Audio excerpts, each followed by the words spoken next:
One of the common reactions I get is I can never spot the problem until you point to it in the video. And if that's you, this video is going to be even more frustrating. Welcome back to Nate the Hoof Guy.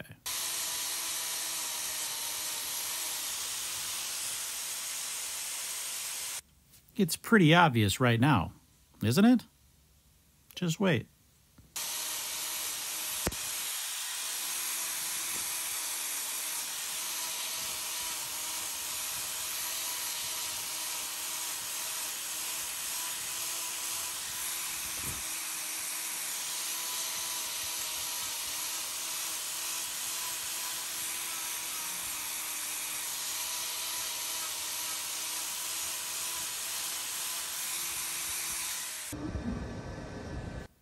Oh yeah, I can see the problem now. It's either that dot there, or it's that dot there, right? No, the problem, it's up here.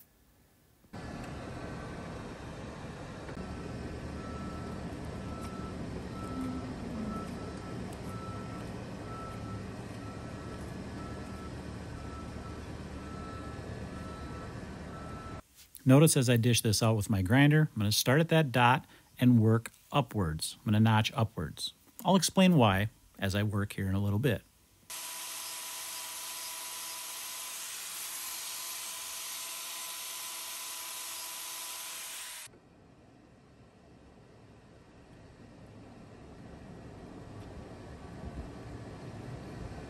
Here you can begin to see that perforation in the white line and its orientation to that white line.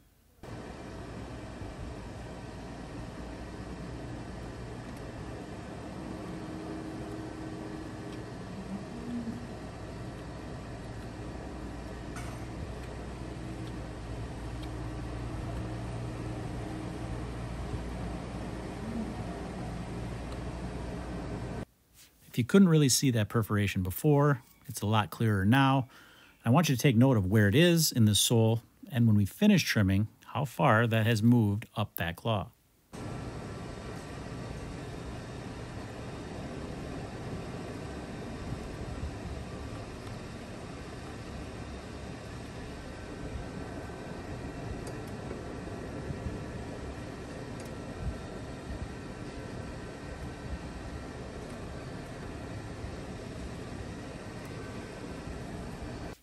So you can see here we do have some separation at the solar level. However, that's not really where this problem is anymore. It's actually up inside that outside wall. So as we pare this away, that's going to become more obvious.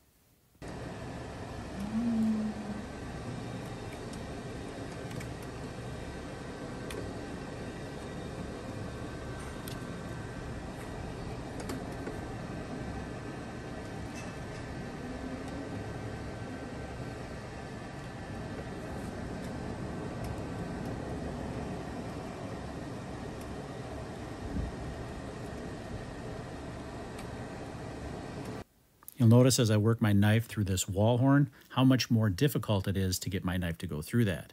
And that's because it's a different type of horn than the solar horn. The wall horn has a far more tubules in it. It's more structurally sound. It's what allows that cow to carry all of that weight on those hooves. That's what makes it more difficult to cut through as well, is that structural integrity. As I start to work my way down, you're going to notice where that mark is, and you're going to see that it's going to leave that sole and start to work up that outside wall.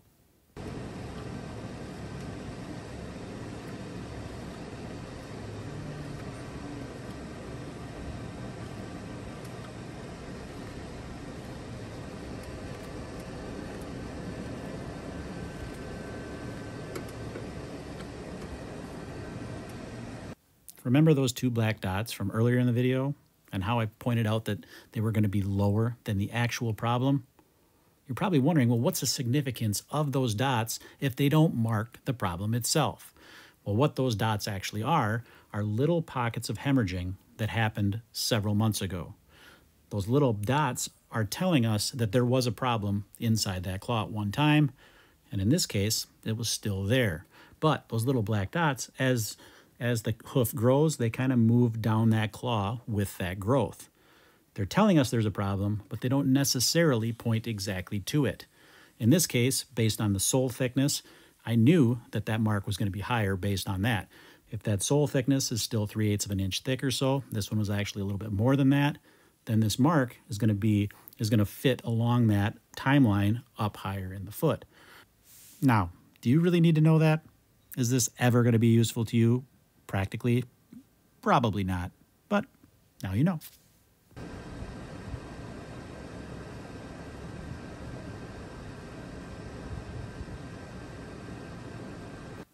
Give you a better view of where we are in this trim at this point. You can see the track of that defect up close. We're not done yet. We still have to thin this area out. We have to get this as far down as we can until we hit another pocket or until that little perforation, it terminates in that outside wall. We want to get to the end of that so that this doesn't continue to work its way up that wall. We've got a block on the other claw that's going to take the pressure off of this claw so that that crack doesn't expand as well. But we need to continue to work this until we get it to terminate.